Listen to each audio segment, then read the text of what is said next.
자, 이제 합격 공부법입니다. 약간 OT가 좀 길죠? 예. 그래서 제가 짧게 하고 싶었지만 이것도 필요하다고 또 얘기를 해주셔가지고 그대로 가도록 하겠습니다. 자, 그래도 이거 제일 중요한 거 아니겠습니까? 어떻게 해야지 합격할까? 어떻게 해야지 합격할까? 자, 지금 얘기 드리고 1, 2월에 한정이긴 하지만 사실 요 맥락을 가지고 끝까지 가시면 합격합니다. 그리고 제가 또 이런 말하기 좀 그렇지만, 예, 공부법 전문가로서, 예, 원래 임용을 가르치기 전에도 오랫동안 활동을 해왔습니다. 진짜입니다. 예, 제가 대학교 1학년 때부터 학습 방법이나 자기주도 학습법 뭐 이런 거를 가지고 제가 보면 한 1000번 정도 특강한 것 같아요. 특강도 하고 학생들 관리하는 데도 가고 아마 그때 그 초등학교 그 한 2주 동안 또 했었던 그런 프로그램이 있는데 거기 학생들이 또 지금 제 수업 듣고 합격하신 분들도 있습니다. 예, 초딩이들이 이제 선생님이 되신 거죠. 예, 나이가 너무 많아 보이네요. 예, 어쨌든 간에 예, 기본적으로 자, 어떻게 공부해야 합격할까? 다른 사람 말 듣지 마시고 이대로 하십시오. 대충 공부했는데 야야야 동아리 빠지면서 뭐 하는 거 아니야. 일로 와. 나도 그래서 합격해서 이런 선배들 말 다 차단하시고 이 얘기 듣고 하시면 돼요. 이대로 하셔야 돼요. 선생님이 장난하려고 모인 거 아니잖아요. 그렇죠? 예, 이번에 우리 승부를 봐야 됩니다. 어떻게 할지 합격 공부법 얘기 드리도록 하겠습니다. 기본적으로 말씀드린 것처럼 압도적인 합격해야 된다. 자, 압도적인 합격은 제가 뭐라고 했냐면 커플 10이다라고 얘기 드렸습니다. 물론 커플 13인가인데 한번 떨어졌다는 소식을 한번 듣게 됐습니다. 물론 제 수업은 아니었는데 진짜 그렇게도 떨어진다는 거죠. 그러면 이제 그분은 어떻게 해야지 합격했을까? 사실 2차 당연히 준비하면 좋아지는 거 맞는데요. 쉽게 좋아지지 않는다면 커플 15를 받으면 안 떨어지는 거예요. 아시겠죠? 컷이 90이다. 그럼 죄송합니다. 그건 방법이 없어요. 일단 100점 받는 수밖에 없어요. 자, 아무튼 간에 돌아와서 보면 기본적으로 커플 8도 떨어지는 경우를 제가 봤습니다. 그분이 그 다음에 서울 차석하시긴 했어요. 무슨 말인지 아시겠죠? 예. 그러니까 기본적으로 좋아져요. 좋아지는데 그래도 우리가 그 고충을 오래 겪지 않으려면 1차에서 압도적인 점수를 받아야 합니다. 1차에서. 근데 그 말을 아주 꼼꼼하게 1, 2부터 공부한다고 보시면 안 돼요.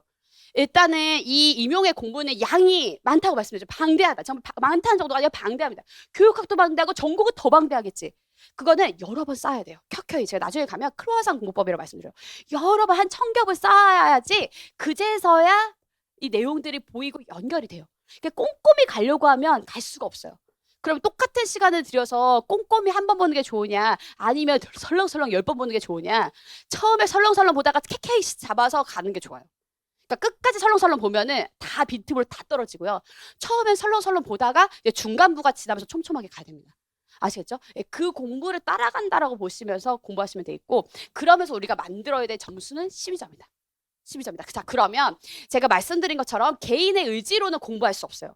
그러니까 선생님들이 반대로 해요. 저 진짜 할 수 없을 거고 저 바본 것 같아요. 근데 공부하는 태도나 생활을 보면 누구보다 머리에 자신 있는 사람처럼 행동해요. 공부 대충 하고요. 오늘은 째고요. 내일도 째고요. 모레는 술 마셔요. 그러니까 공부가 안 되죠. 그런데 반대로 하셔야 돼요. 나는 할 수 있어. 어떻게든 합격할 거야. 나는 성장할 것이고 난 지금도 좋아지고 있어. 라고 믿으시면서 그러나 일상 가운데서 나를 믿지 마시고 내가 오늘 집에 있으면 제대로 안 하겠지? 내가 강의를 안 듣는다고 하면은 제대로 더 공부하는 거 아니겠지? 그리고 내가 해야 되는 스터디 빼둔다고 대단히 많이 하는 거 아니겠지? 그러면서 내가 하고자 한 건 무조건 지키는 거예요. 무슨 말인지 아시겠죠? 그렇게 반대로 하시는 분들이 합격합니다. 자, 그러려면은 기본적으로 시스템을 잡으셔야 되는데 저도 제 수업에서 3가지 시스템을 갖고 가는 것처럼 선생님도 선생님들의 공부에서 시스템을 잡고 가셔야 돼요. 자, 그러면 기본적으로 이제 선생님들이 첫 번째 제가 구조화 시스템을 얘기 드렸죠. 그래서 제가 제 수업 안에서 기본적으로 생생한 교육학으로 만드는 재밌는 강의를 하겠다라고 얘기 드렸고 실제로 많은 선생님들이 그렇게 얘기를 해주십니다. 자, 그 다음에 아까도 말씀드린 것처럼 청킹 기반의 구조화된 강의를 하기 때문에 나중에 선생님들이 자다가도 샤워하다가도 밥 먹다가도 생각이 나요.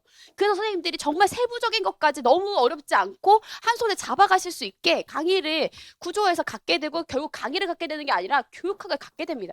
그게 1차와 2차에서 다 너무나 중요한 키가 돼요. 그래서 선생님들이 압도적으로 합격을 하십니다. 그리고 여러 가지 특강을 하죠. 그건 이제 제 몫이에요. 그럼 선생님들은 어떻게 해야 되냐? 그걸 같이 타고 가셔야 되는데요. 공부를 하실 때 대단한 예습을 하실 수는 없어요. 왜냐하면 지금 아는 게 없어요.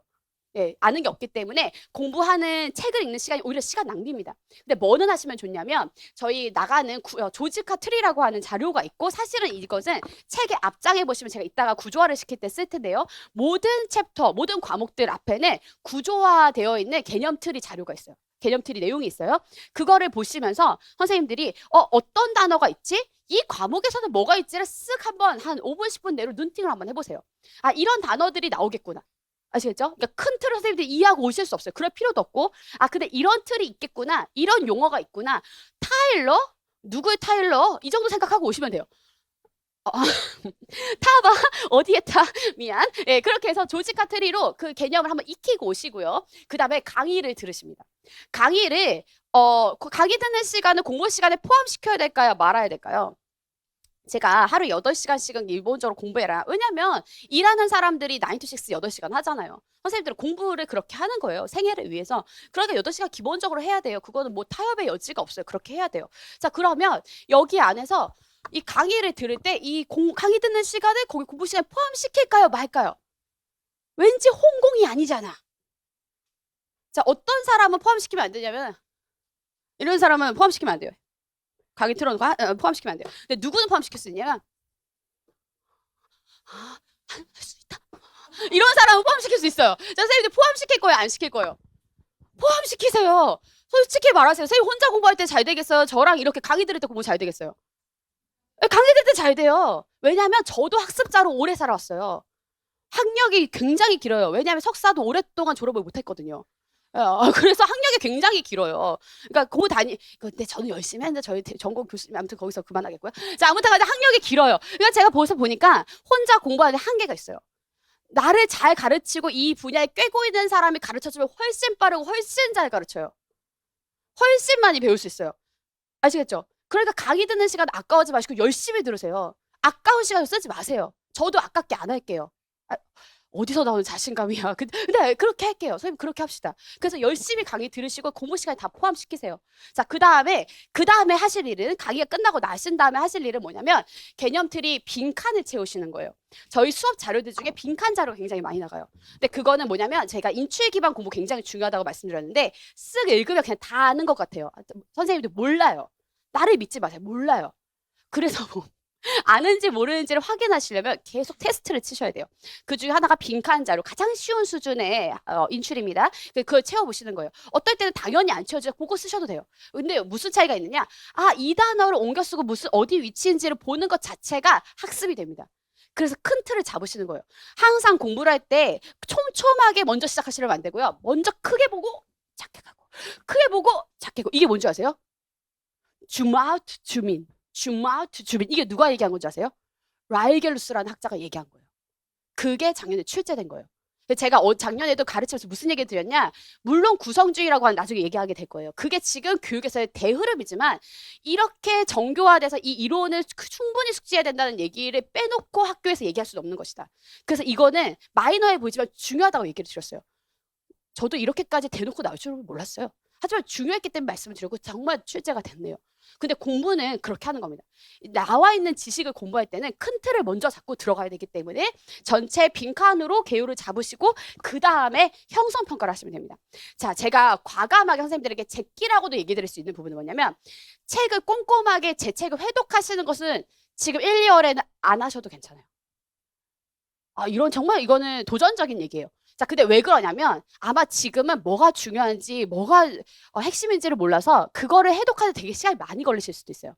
그래서 형성평가를 중심으로 공부하십시오. 형성평가를 공부하면서 조금 관심이 생기면 멀리 좀 보셔도 돼요. 다만 형성평가 답안지만 가지고는 보지 마시고 답안지도 나갑니다만 문제를 풀어보면서 책을 모르시는 부분은 제가 책 어디에 답이 있다고 적혀져 있어요. 그 부분을 읽어보세요.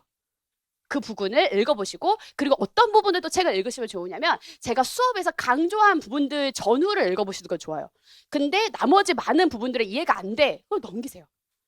네, 너무 꼼꼼하게 하지 마시고 넘기시고 얘네들을 중심으로. 그래서 이 3, 4, 1, 2월에는요. 강의와 조직화 트리와 그 다음에 형성평가만 잡고 가십니다. 이거 3가지만 잡고 갈게요. 책은 부수. 그건 찾아보지 약간 이제 우리에게 사전이 필요할 때 찾는다라는 용도로 가장 정제되어서 올해 교육과정이 가장 마지막에 개정이 됐는데 한 11권 이상의 책들 중에서 가장 정수 있는 부분들을 모아서 정리해서 드렸어요. 근데 지금은 이게 전문가 수준의 그 각 학교들에서 쓰는 그런 개론서들이니까 오히려 어려우실 수가 있어서 가장 형성평가 중심으로 강의에 묻혀서 보시는 것이 가장 효율적인 방법입니다. 되셨죠? 네, 좋습니다.